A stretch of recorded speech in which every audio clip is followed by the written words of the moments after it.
program is sponsored in part by To a Woman's Heart. The thoughts and views expressed by the following production don't necessarily reflect those of the network or any sponsors. Rainbow Room Publishing Live, starting in 5, 4, 3, 2, 1.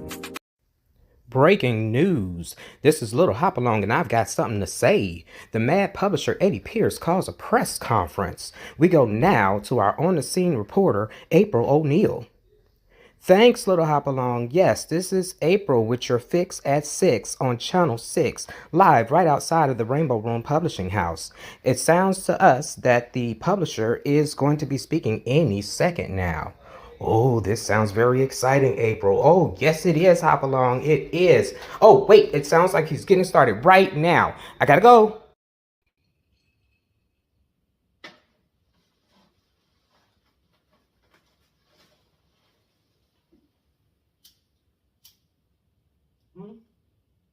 We live. Alice, God. Yeah, you know what? Make sure you check your inbox when we get done with this. Folks, just so you know, we had more bit information than what I planned to give out today. Scooping that nose smurf. Alice, my imaginary, customary servant wench, and invisible, is retiring. Yeah, yeah. And at the same time, I invite you all to congratulate the replacement, a rising star from our intern pool. I call him baby. You're gonna call him Mark Woodard. In fact, don't even call him 12 feet. O's. So, this whole business with this little nosy smurf, let's just get this cleared up right away. Like I learned from Olivia Pope, gotta get ahead of the story. And we don't need no fixing around here. First and foremost, don't nobody scoop the Rainbow Room Publish House. Nobody scoops us, okay? Please know that. So what really went down is that I asked all of the authors of the Homeland to some way, shape, form, or fashion document their first experiences, impressions, reactions to receiving their reviewer copy of the book. This was when we were actually still trying to make sure that everything on the inside is good. And so, we're doing a lot on top of everything we do for the book and getting ready to present it to you all with the release event. A few of them basically, they posted the material publicly, and thankfully, divine order, they told me. So they just that diligent. And so I had the opportunity to say, oh no, girl, no, nobody's supposed to see that yet. You were supposed to post that in our private group. We have a private group for that. And so I was like, but don't delete anything. Give me 5 minutes. And so screen recording, screen shooting, and all kinds of other stuff that may be illegal somewhere in China. We basically took all of the content and deleted it. And to my knowledge, only 2 people out of all of you that will see this and will see anything else in the future saw some of that. And I told them, I said, hey, God is telling me there is gold to be mined here. We just won't release it yet.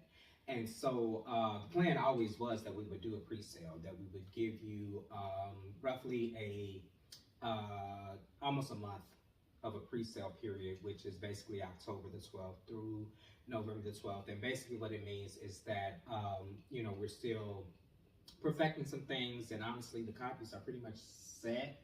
But this is a period in time in which you can, in a sense, reserve your copy of the book. And anyone that is purchasing from Rainbow Room Publishing directly, which would be me, Eddie Saran Pierce Jr., all the names and all the things and all the hats.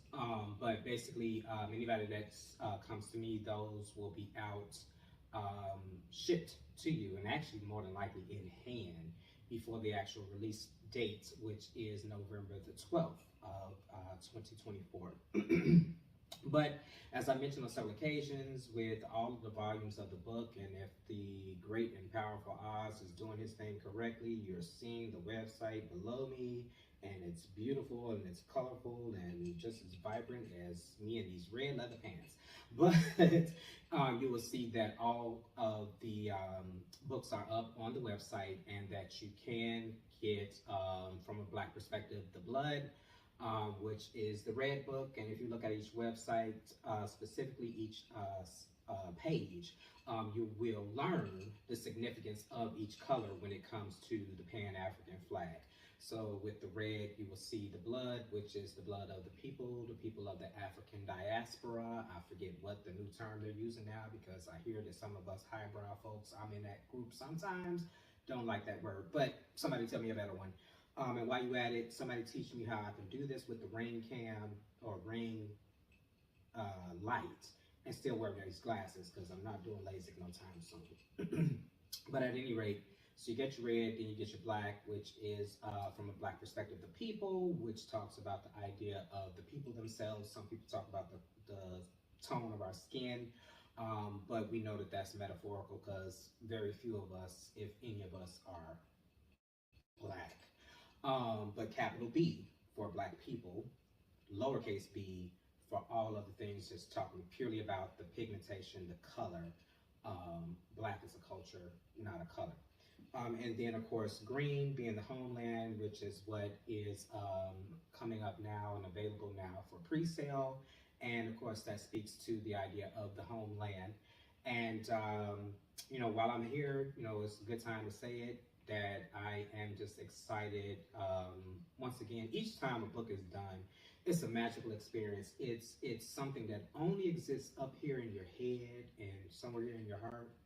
And when it becomes something you can hold, when it becomes something you can share, it's magic. It's magic each time. And for me, this is number 10. It does not get old. And so I'm really off the cuff right now, but you know, and just even the idea, and my good sister Senior Haynes, she described it perfectly. It was all a dream. It was all a dream. The idea that this collection would turn into something that was so wonderful, but even just looking at the most simplest thing right now, because we'll talk in more detail later, I'm trying to keep this shorter. I wanted this not just to be about each book being beautiful inside and out. I wanted something that we would describe as usable art, in the sense that is decorative, whether it's vertical, horizontal, on your table, on your bookshelf. You have that Pan-African flag. You have this image that you can always go back to. Whether you're a person that I describe in the series as melanin kissed or sun kissed, melanin endowed, from the African diaspora or not, it does something for me. It does something for me. Even as a child, before I really knew what all this was about, I'll never forget, going back to the Whitney Young days, I had a shirt that said something like, it's all about Black business or something. I can't remember. But the colors, I knew the significance of the colors. I didn't necessarily know the breakdown that I can give you, provided by the website that I link in my website, about the colors and you know, why they were chosen, but I knew the significance. And I feel that that's something that is also universal for so many people, not just of the African diaspora, you know, thinking about people who are identified as being descendants of the African continent or natives born to the African continent. The world sees these colors and it sends signals. And for me, and I think that ultimately, and yes, there are other flags and other variations, but it's this order, I can't think of the right word. Something to the effect of, when we write stories, we put symbols in the stories. We put things that mean things. For anybody that's really into the American canon of literature, you think about Citizen Kane or film and Rosebud, what that and that sled, you know, meant. Or it's us as African people from the African continent, who see this image. Oh my good brother Jacardo, oh my goodness. I'm gonna make sure I drop the link to this website. best investment I made in my life. You see, I've used it several times for the show, but the king, unless I work some things out, he's going to be retired to a more personal space where I can get that inspiration every time I wake up. But every time we see that, or we see this Black Panther symbol or whatever, that signals something. Every time we see this fist raised, it signals something. Every time we say I can't breathe, it signals something. And so that's what I feel like the Pan-African, or what some refer to as the liberation flag represents. And so the idea that it could be weaved together, you know, this is God working, you know, through me, and me just following to the best of my ability. I just jokingly described it to my family not too long ago that I was like, man, is this what Noah felt like building the ark? In the sense that God has told me each piece. It started with one book, and he said, well, you want to work with all these people, you need 3. Now that you have 3, you need 3 primary colors. You have Senya, who has done this beautiful artwork, and you'll see that obviously in the collection Witness.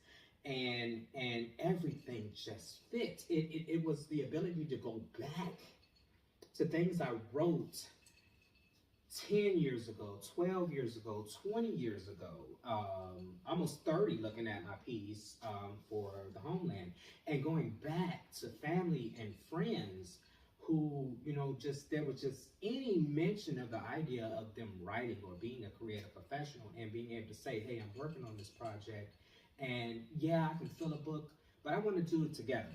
I want the coalition building.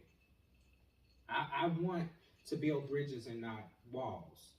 I want to walk around these strongholds, however many times God says, how quiet I gotta be, how loud I gotta be, and watch those walls fall and go in, okay? Because I'm going in right now.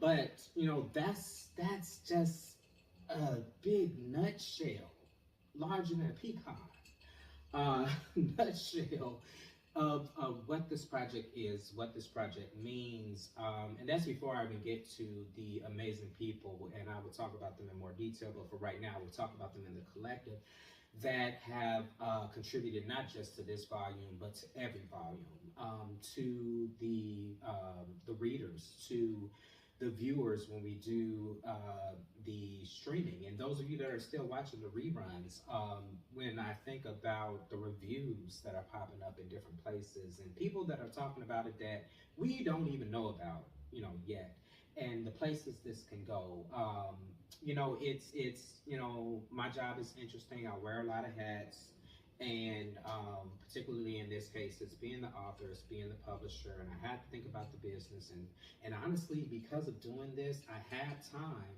to run the business and actually write. Without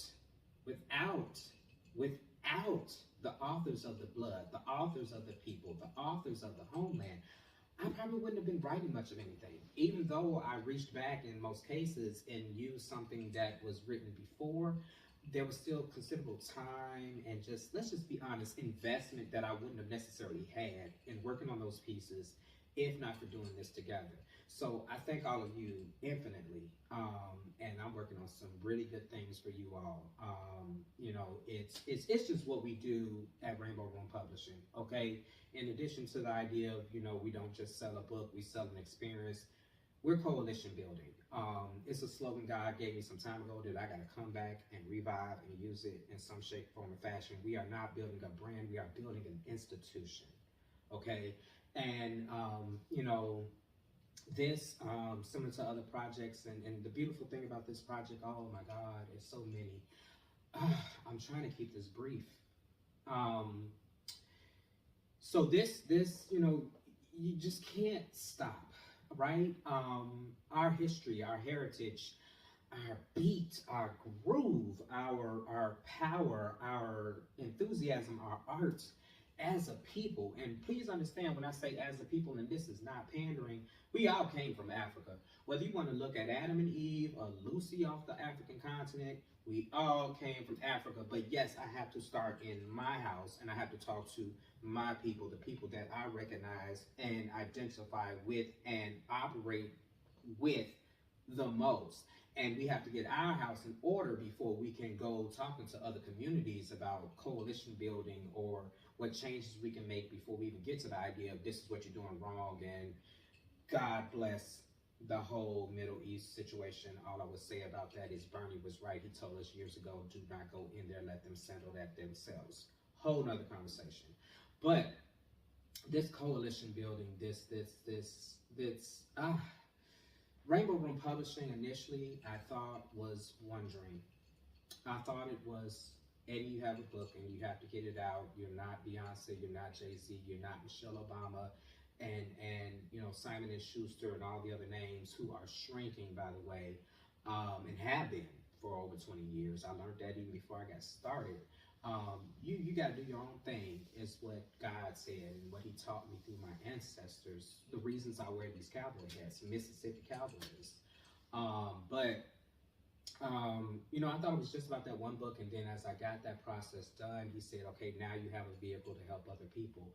And, you know, keeping this shorter, long story less long, as I like to say, because they all long with me. I'm a novelist, I can't be brief. You know, then, you know, he showed me, okay, now you have this vehicle, but this vehicle can do more than just literary work. And that's how we get to Rainbow Room Publishing Live, or RRP Live, and how we get to doing the streaming events, and how we get to doing the interviews for clients and beyond, and Kaleidoscope. I've been talking about that forever. I'll go into it in more detail later, but I'm thinking about the timing of this and the recording of some other stuff. I'm doing a lot. There's 6 clones running around. Alice is still fired. Yeah, he's still fired. You know, this will come out, I think, after something else that I was working on, and some of you seen some information about the Dallas Renaissance Project. And basically, this goes to what I was kind of saying before. Circular storyteller, just roll with me, I'm rapping. I just couldn't end with the books. This idea of coalition building, this idea of bridge building, this idea of let's get arm in arm in the huddle, on the football field, or if you want to go biblical, let's get under that same yoke and let's push. Okay, and when I say push, I mean push against the negativity. I mean press towards that thing that only you were made to do. That thing that is slowly but now so rapidly, very much like the priests of the tribe of Levi, that God gave them a gift. He instructed them how to use it. They didn't always do it right. None of us do. But to the best of their ability, and that gift provided for them. But at the same time, that gift served the whole. They were the priests. They were, in a lot of respects, the most significant tribe of the 12 tribes of Israel. And so, in this sense, we even go to the talented 10th. You know, those of us that have that little bit of privilege, we spend a lot of time looking at how much more privilege people got, and we forget what privilege we have. I'm guilty of it. I forget the privilege I have because of him. And, you know, when I'm in my right mind, that's when all this comes out, because I don't wake up like this. Ultimately, just the idea that the books spread to the idea of the Dallas Renaissance Project, which we will describe in more detail at a later time.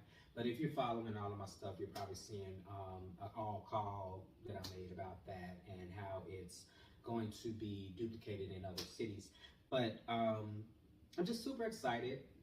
And it was a great opportunity, thanks to a nosy smurf, for me to set the record straight, to thank a few people, to give you all a little bit more information. And hey, the business dude in me is always like, you need some marketing. And they seem to like this mug. So here we are. But, you know, so thank you all for giving me this abundance of time to clear that matter up. And yeah, I still got some resources. But until then, love, peace, and blessings.